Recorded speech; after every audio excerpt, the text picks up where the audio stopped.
Assalamualaikum warahmatullahi wabarakatuh. Hai teman-teman, bersama saya Siti Oktaviani dan saya Jahrotul Maulidah. Di sini kami akan menjelaskan tentang sistem endokrin dan gangguannya. Selamat menyaksikan.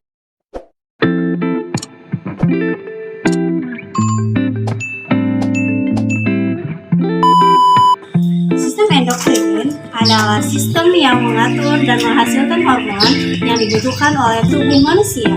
Sistem endokrin juga berhubungan erat dengan sistem saraf karena saling mengontrol satu sama lain. Selain menghasilkan hormon, sistem endokrin juga berfungsi untuk mengontrol aktivitas kelenjar dan merangsang pertumbuhan jaringan, mengatur metabolisme dan oksidasi dan absorpsi, dan mempengaruhi metabolit, lemak, dan protein, vitamin, dan mineral. Kelenjar hipofis, salah satu bagian endokrin yang terletak di dasar tengkorak dan memiliki peranan penting dalam sekresi hormon.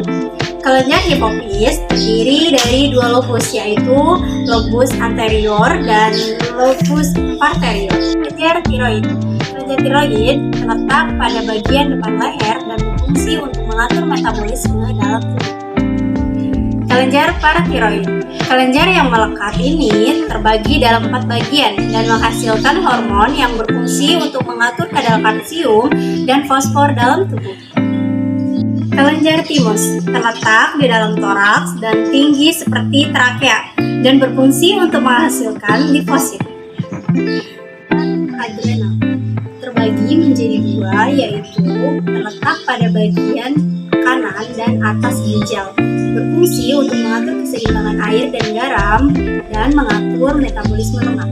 Kelenjar pankreas. Kelenjar ini terbagi menjadi 2, yaitu alfa dan beta. Alfa berfungsi untuk menghasilkan hormon glukagon, sementara beta untuk menghasilkan hormon insulin. Kelenjar ini juga terbagi menjadi 2, yaitu testis pada pria yang menghasilkan testosteron dan ovarium pada wanita yang menghasilkan estrogen. Gangguan sistem endokrin dikelompokkan menjadi 2 kategori. Pertama, gangguan karena kelenjar menghasilkan terlalu banyak atau terlalu sedikit hormon endokrin yang disebut dengan ketidakseimbangan hormon. Kedua, gangguan akibat perkembangan lesi seperti nodula atau tumor dalam sistem endokrin yang dapat mempengaruhi kadar hormon. Adapun faktor-faktor resiko seseorang mengalami sistem endokrin: pertama, karena kadar kolesterol yang meningkat.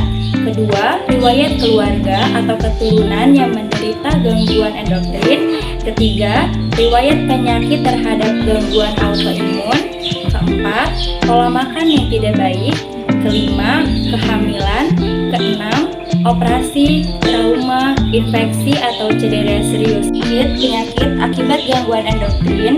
Pertama, diabetes mellitus. Diabetes atau istilah orang awam disebut penyakit gula atau kencing manis adalah suatu kondisi di mana kadar gula dalam darah melebihi nilai normal karena pankreas tidak menghasilkan insulin yang cukup. Adapun gejala umum diabetes ditandai dengan 3P. Pertama, polidipsi, sering haus. Kedua, polipagia, sering lapar. Ketiga, poliurea, sering buang air kecil. Adapun gejala tambahan berupa penurunan berat badan tanpa penyebab yang jelas, rasa kesemutan, gatal di seluruh atau sebagian tubuh, bisul yang hilang dan timbul, cepat lelah, mudah mengantuk, serta luka yang sulit untuk sembuh.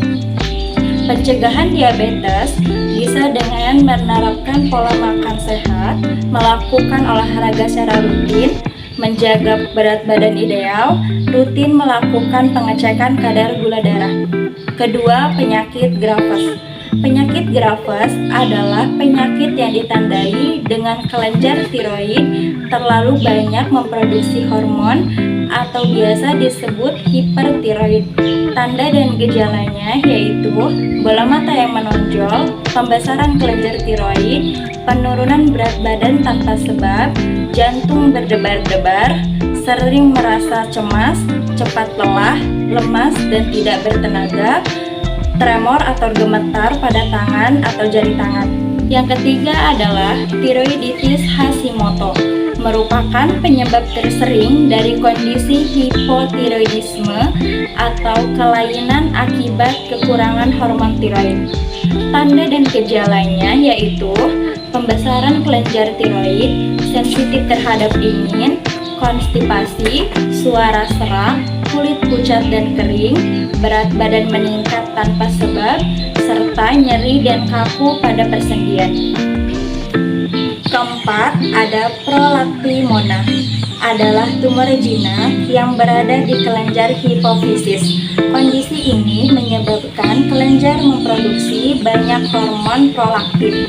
Oleh karena peningkatan hormon prolaktin sehingga dapat mengganggu sistem reproduksi. Gejala umum yang biasa terjadi yaitu sakit kepala, mual dan muntah, penglihatan terganggu, penciuman terganggu, dan tulang yang menjadi rapuh. Adapun gejala spesifik pada wanita seperti menstruasi tidak teratur, keluar cairan putih dari payudara tetapi tidak dalam keadaan hamil atau menyusui, serta munculnya jerawat dan pertumbuhan rambut di tubuh dan wajah yang berlebihan.